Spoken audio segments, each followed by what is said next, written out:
Krishna recording studio Delhi.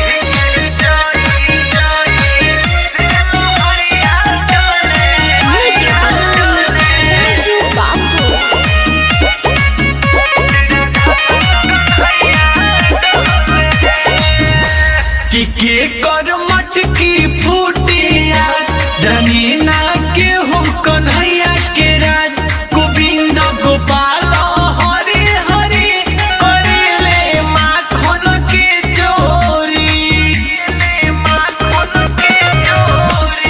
के कर मटकी फूटिया जानी ना के हो कन्हैया के राज गोविंद गोपाल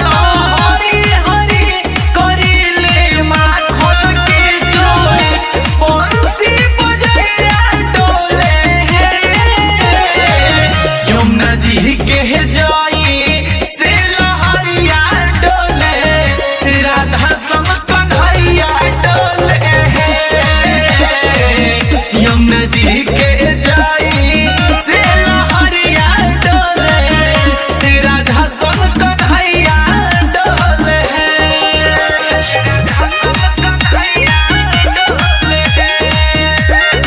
कृष्णा रिकॉर्डिंग स्टूडियो दिल्ली।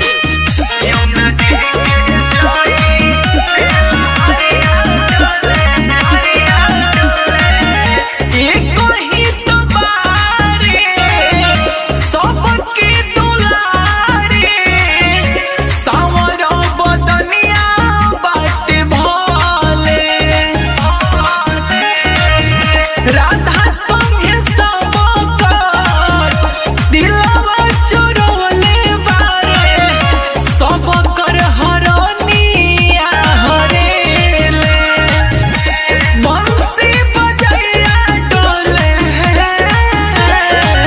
यमुना जी के जाई